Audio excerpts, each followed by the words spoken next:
ادارہ تحقیقات اسلامی پاکستان میں اسلامی علوم کے بارے میں تحقیق کا سب سے پہلا اور منفرد ادارہ ہونے کا احساس رکھتا ہے۔ ادارہ تحقیقات اسلامی کی بنیاد 1960 میں کراچی میں رکھی گئی۔ آزادی کے بعد 1949 میں اس مملکت خداداد کی پہلی دستور ساز اسمبلی نے قرارداد مقاصد کی منظوری دیتے ہوئے جب یہ فیصلہ کیا کہ پاکستان کا سرکاری مذہب اسلام ہوگا اور یہاں قرآن و سنت کے منافی کوئی قانون تشکیل نہیں دیا جا سکے گا، تو ایسے میں ایک ایسے تحقیقاتی ادارے کی ضرورت کو بھی محسوس کیا گیا جو قرآن و سنت کے احکامات کو عوامی تقاضوں سے ہم آہنگ کرنے کے لیے رہنمائی فراہم کر سکے۔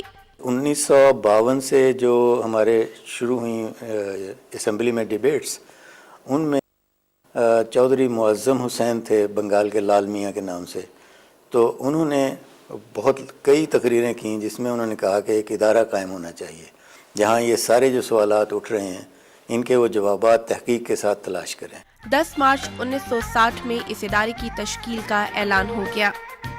ادارے کی بنیاد اس وقت کے وفاقی دارالحکومت کراچی میں رکھی گئی اور اسے ادارہ تحقیقات اسلامی کا نام دیا گیا۔ وفاقی دارالحکومت کراچی سے اسلام آباد منتقل ہوا تو اس ادارے کو بھی اسلام آباد شفٹ کر دیا گیا۔ 1980 میں اسلامی یونیورسٹی اسلام آباد کا قیام عمل میں لایا گیا تو ادارہ تحقیقات اسلامی کو اس یونیورسٹی سے منسلک کر دیا گیا، اور جب اسلامی یونیورسٹی کو بین الاقوامی یونیورسٹی کا درجہ دیا گیا تو یہ ادارہ اس یونیورسٹی کا لازمی حصہ قرار پایا گیا۔ اپنی گراں قدر خدمات کے باعث اس وقت ادارے کو یونیورسٹی کا تحقیقی چہرہ سمجھا جاتا ہے۔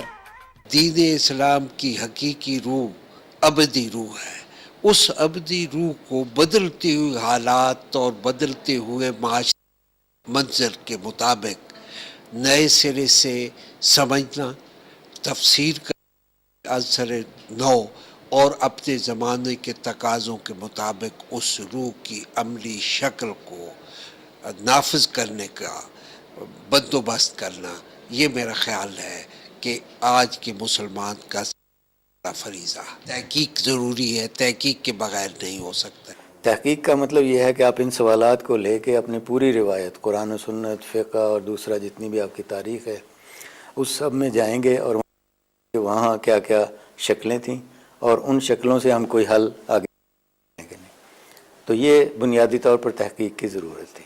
عالمی شہرت کی حامل وسیع و عریض فیصل مسجد کے دامن میں قائم اس تحقیقاتی ادارے میں روزانہ بڑی تعداد میں مرد و خواتین تحقیق کرنے کے لیے آتے ہیں۔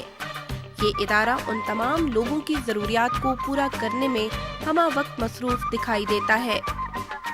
اپنے قیام کے 52 سالوں میں ادارہ تحقیقات اسلامی نے اسلام کے تقریباً تمام ہی پہلوؤں پر عصری تقاضوں کے مطابق تحقیقی کام کیا ہے۔ پاکستان میں کہ ساؤتھ ایشیا کی سب سے بیسٹ لائبریری ہے جو اسلام اور اسلام سے ریلیونٹ جو میٹیریل یہاں موجود ہے۔ اسلام اور اسلام سے ریلیٹڈ کوئی ٹاپک، کوئی پی ایچ ڈی کر رہے ہیں، کوئی ایم فل کر رہے ہیں، اس لائبریری کے بغیر ان کا مکمل کرنا بڑا مشکل ہوتا ہے۔ آئی کین سے کہ یہ دنیا کی شاید جامعۃ الازہر کے بعد ایک ایسی لائبریری میں نے دیکھی ہے کہ جہاں پہ ریئر ہماری ہیریٹیج موجود ہے۔ ایک آدھ کتاب نہیں ہے، پائنرز جو فقہا ہیں ان کی کتابوں سے لے کے لیٹسٹ ریسرچ کی کتابیں یہاں آ رہی ہیں۔ بہت اقسام کی بکس، خاص کر انگلش بکس، عربک بکس اور جو اردو کی مکمل کمبینیشن ہے، وہ تفاسیر کی، علوم قرآن کی جو ریلیٹڈ ہے میرے تھیسس کے حوالے سے ہے، اس میں یہ سب ادھر اکٹھے مل جاتی۔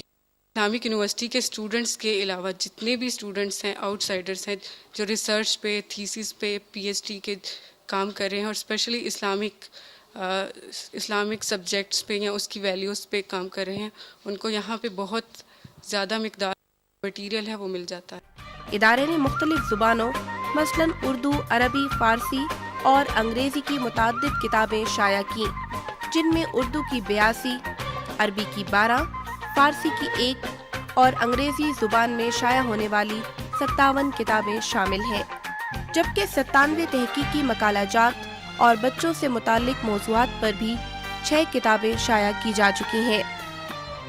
اس مقصد کے لیے ادارے کے پاس اپنا پرنٹنگ پریس موجود ہے، جو یہاں سے سامنے آنے والی مطبوعات اور مقالہ جات کی چھپائی میں 24 گھنٹے مصروف دکھائی دیتا ہے۔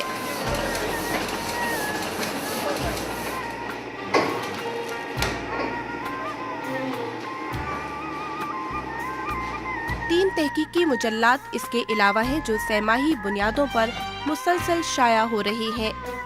یہ مجلات اردو، عربی اور انگریزی زبانوں پر مشتمل ہیں۔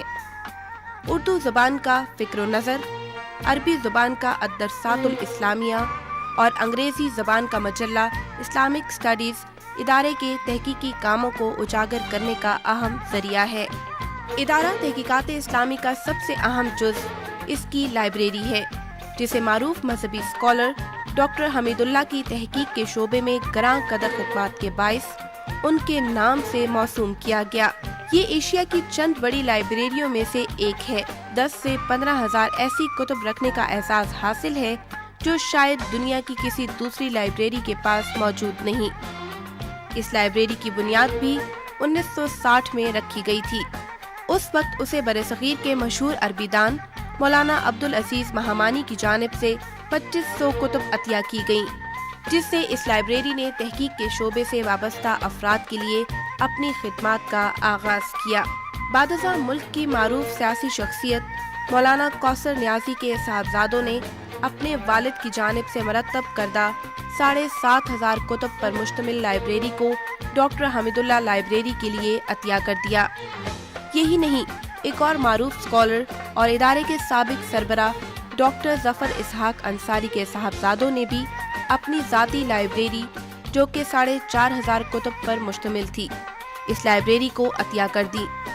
اس وقت ڈاکٹر حمید اللہ لائبریری 2 لاکھ تحقیقی آئٹمز پر مشتمل ہے، جن میں 1,43,000 پرنٹڈ کتب، 281 قلمی کتب اور 26,000 کے قریب رسائل اور جرائد اور ان کی جلدیں شامل ہیں۔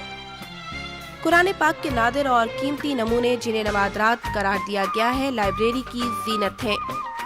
ان میں زمانہ قدیم میں ہاتھ سے تحریر کردہ قرآن پاک ہی نہیں بلکہ قرآن پاک کے اولین پرنٹڈ ایڈیشنز بھی شامل ہیں، جبکہ ہاتھ سے تحریر کردہ ایک مکمل قرآن پاک بھی لائبریری کے نوادرات کا حصہ ہے۔ 610 صفحات پر مشتمل یہ قرآن پاک قاضی سید عبداللہ لطفی اور سید اسماعیل حلمی نے 1287 میں تحریر کیا۔ یہاں موجود قرآن پاک کے دیگر نسخوں میں سونے کے پانی سے تحریر کردہ نسخوں کے علاوہ 1400 ہجری کی تکمیل پر انڈیا کی القرآن اکیڈمی کی جانب سے شائع کروائے گئے قرآن پاک بھی موجود ہیں، جو دیکھنے میں انتہائی دیدہ زیب ہے، جبکہ ایران کے سابق شہنشاہ محمد رضا شاہ پہلوی کی جانب سے لائبریری کو بھجوایا گیا قرآن پاک کا نسخہ بھی اس کے خزینے میں شامل ہے۔ اس کے علاوہ مثنوی اور مانوی کی طرز پر قرآن پاک کا منظوم اردو ترجمہ بھی یہاں موجود ریکارڈ کا حصہ ہے، جسے محمد شمس الدین شائق نے تحریر کیا۔ جن دیگر زبانوں میں یہاں قرآن پاک کے تراجم دیکھے جا سکتے ہیں، ان میں کشمیری، گوجری، ہندی، بنگالی، ہسپانوی، سندھی، سرائکی، پشتو، پنجابی اور ایشین زبانیں شامل ہیں۔ دیگر کتب میں طب کے موضوع پر ابو علی حسنین ابن عبداللہ المعروف ابن سینا کی کتاب القانون والنجات ہے، جسے پرنٹڈ کتب میں سب سے پرانی کتاب کا اعزاز حاصل ہے، جبکہ ابن سینا کی ہی ہاتھ سے لکھی ہوئی کتاب حضرت علی کرم اللہ وجہہ کے خطبات پر مشتمل شرح نہج البلاغہ اور 1898 میں ابو الفیض فیضی کی جانب سے لائبریری کے خزانے کا حصہ ہے۔ لائبریری کو جدید خطوط پر استوار کرنے کا عمل بھی ساتھ ساتھ جاری ہے۔ یہاں مرد و خواتین کے لیے کمپیوٹر لیب قائم کی گئی ہے، جہاں ایم فل اور پی ایچ ڈی کے اسٹوڈنٹس تحقیق کی کام کر سکتے ہیں، جبکہ عام طلبہ کے لیے بھی کمپیوٹر کی سہولت موجود ہے۔